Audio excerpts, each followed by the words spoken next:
I'm looking forward to this supposed cyber attack on this pipeline to get just swept under the rug after a bunch of fucking misinformation and shit is being posted by all these fucking so trustworthy media sites.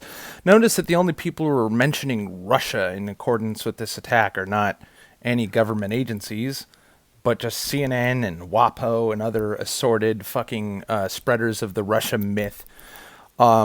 I bet you nobody knows who did this ransomware attack. And I love how they keep using the word ransomware, which implies that somebody's locked out some feature of a computer system and held it for ransom. Have we heard anything about demands or where to send any money? It's just a keyword that keeps popping up by repetitive parrot media that doesn't attempt to understand any news, but just repeats what somebody else reported first.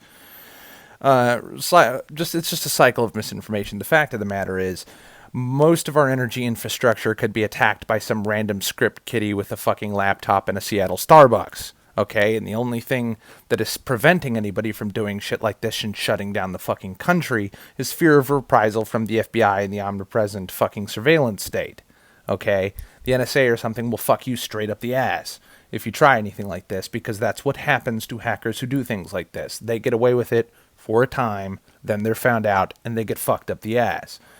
Okay, and it's almost certainly something like that. It definitely wasn't any kind of government shit, and I love how everyone says Russia, Russia, when an unsubstantiated rumor being spread by CNN right now and shit is that there's some sort of hacker group that operates out of Russia, which is to say what? Somebody, again, a script kiddie could have a VPN set up that is fucking sending his shit through fucking Russia. And would you know any better? No. For all you know, this could have been a false flag to cause a run on gas stations in the same way that we never were out of toilet paper during COVID last year. It was just people were doing runs on the store. And of course, social media, always engineered as a fucking weapon against the United States populace, shows everybody running around buying giant fucking bags of gas, which means other people run around buying fucking other bags of gas. The same kind of people who were super gluing their hairs to their head and doing shit like eating Tide Pods, okay? This is a weapon that is very easily used on a very stupid and ignorant populace, okay? But just keep in mind, this is the same government that allowed $2.6 billion worth of damage to be wreaked on this country by a terrorist organization that is actively protected by both corporate and federal government America. Meanwhile, a deliberately engineered attack, quote unquote, on the Senate building on January 6th, which caused no deaths except for actually cops shooting unarmed people. And one cop who was claimed to have been crushed or something, but actually suffered some kind of heart attack or brain hemorrhage several days after the incident, and was admitted to as such by the family in the security, whatever the fuck, law enforcement that this guy worked for.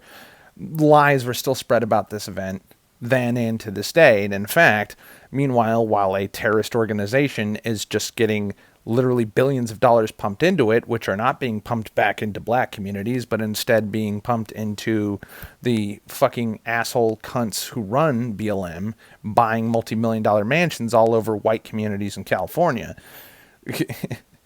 And nobody seems to care that they're being scammed. Nobody seems to care that you're under attack. And nobody seems to care that it's actually the federal government that is actually protecting and promoting these terrorist attacks on the public. And then you're supposed to believe that a pipeline was just attacked by Russia. I bet you fucking money the fucking federal government did it as a test to see how fucking rapidly you fuckers would fuck up the fucking gas situation in the country. Which is to say, rapidly. Right on cue.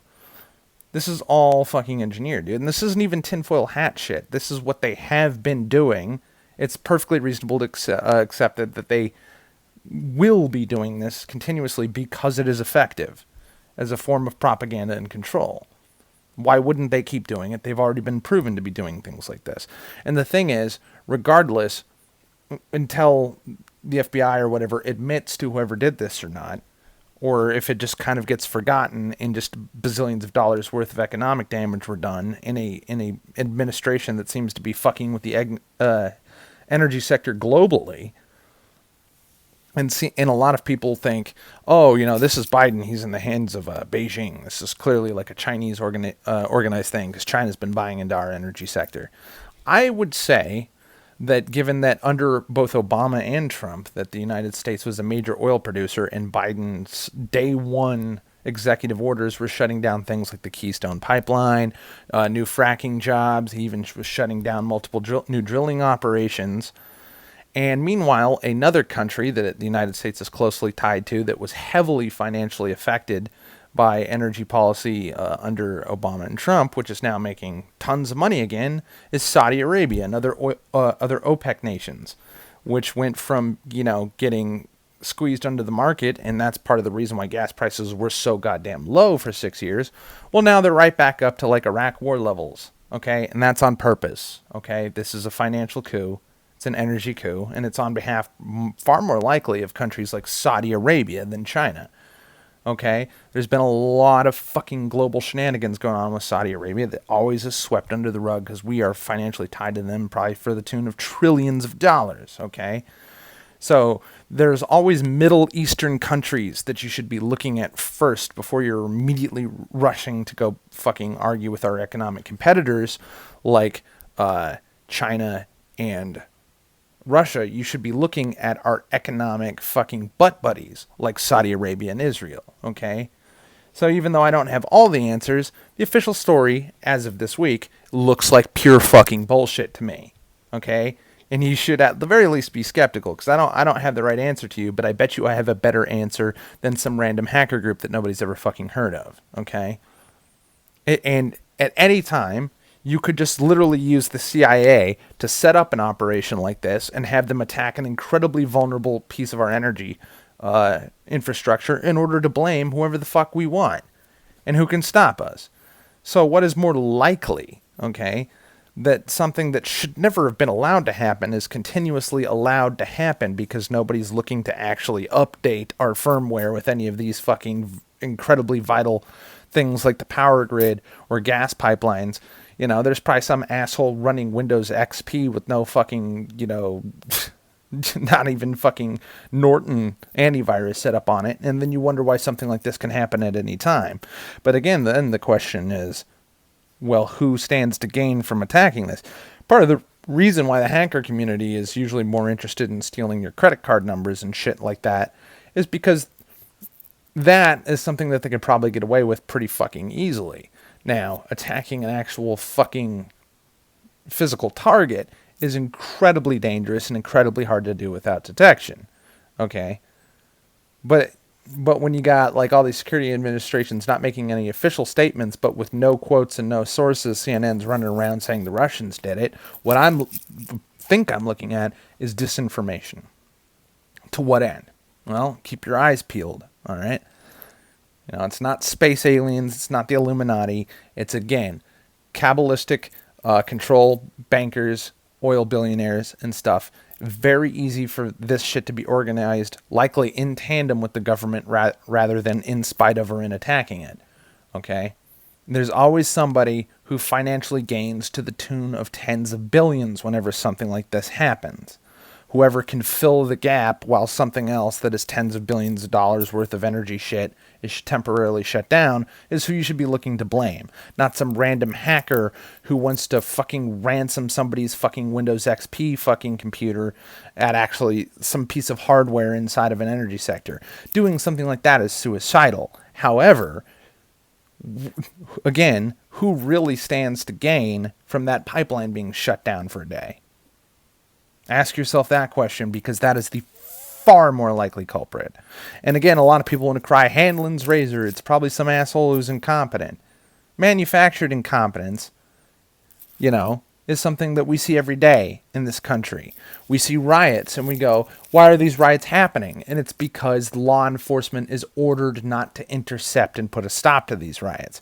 Every death, every fucking single dollar of property damage, every stolen item, every life ruin, every job loss can be laid at the state and city governments of everywhere that allowed it to happen. Because supposedly, although I'm not 100% sure really exactly how good guyish Trump was on all this shit, at least legally, he's not supposed to send in the federal government to stop any of this shit. And in fact, he said he wanted to do it, and he did do it whenever he had complete legal standing to do it, when a federal piece of property was being attacked in a state. And even then, the same people who said that they want to protect Americans and take care of us are the same people who are allowing us to be raped and beaten and murdered and stolen from and have our lives destroyed and our homes threatened and terrorists fucking torment us, and was willing to stop anybody from stopping the terrorists. Stop state, stop city, stop district police, and even try to prevent federal troops from coming in and restoring order. So you got to ask yourself, when you see something like this, when we have the federal government that is on the side of people who allowed all the horrible events of 2020 to happen, and you see shit like this happening fucking constantly, you got to ask yourself, is this incompetence or is it malice? I would argue the latter.